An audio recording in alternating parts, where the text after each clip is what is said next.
ரீசெண்டா இந்த வீடியோ வந்து நான் ரீச்ல பார்த்தேன்.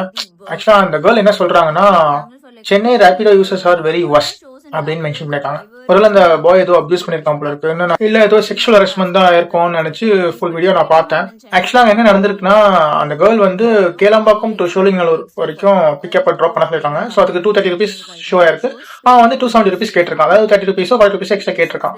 அதுக்கு அவங்க என்ன சொல்றாங்கன்னா, இதுக்கு நாங்க ஆட்டோலயே போய்ப்போமே, நாங்க ஏன் ரேபிடோ தேடி வரோம், இதுக்கு எதுக்கு நீங்க எவ்வளவு நேரம் பண்றீங்க, நாங்க வந்து பெங்களூர்ல எல்லாம் இப்படி மாதிரி கிடையாது, சென்னையில ஏன் இப்படி இருக்கீங்கன்னு சொல்லிட்டு சொல்றாங்க. அண்ட் இது வந்து டே ரைடா இல்ல நைட் ரைடான்றது அவங்க மென்ஷன் பண்ணல வீடியோல.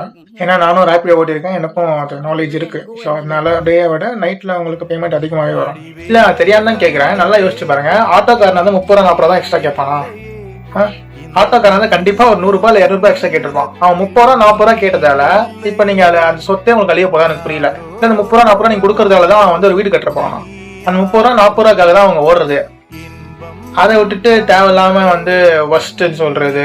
கண்டிப்பா ஆட்டோக்காரன் தான் அவன் 400 ரூபாய் கிட்ட கேட்டிருப்பான். அவன் கேட்கறது இந்த 30 ரூபாய் எக்ஸ்ட்ரா. அதுக்காக எதுக்கு இவ்வளவு பெரிய வீடியோ? இல்ல எனக்கு புரியல. நீங்க அந்த காசை கொடுத்துதான் பாருங்களேன். ஆட்டோக்காரனுக்கு ஒரு 100 ரூபாய் எக்ஸ்ட்ரா கொடுக்கறதுக்கு இவனுக்கு ஒரு 30 ரூபா 40 ரூபாய் எக்ஸ்ட்ரா கொடுத்தா குறைஞ்சா போயிட போறீங்க. அதை நீங்க கொடுத்து பார்க்கும்போது அவன் எவ்வளவு சந்தோஷப்படுவான் தெரியுமா? அது நீங்க கொடுத்து பார்த்தாதான் தெரியும். ஸோ அதனால தயவு செஞ்சு 10 ரூபா 20 ரூபாய் கேட்டாங்கன்னா தயவு செஞ்சு கொடுங்க. அவன் 10 ரூபா கேட்டா நீங்க 15 ரூபா கொடுங்க, 20 ரூபாய் கேட்டா 25 ரூபா கொடுங்க மக்களே. ஸோ இதை பத்தி நீங்க என்ன நினைக்கிறீங்கன்றத கீழே கமெண்ட்ல சொல்லுங்க.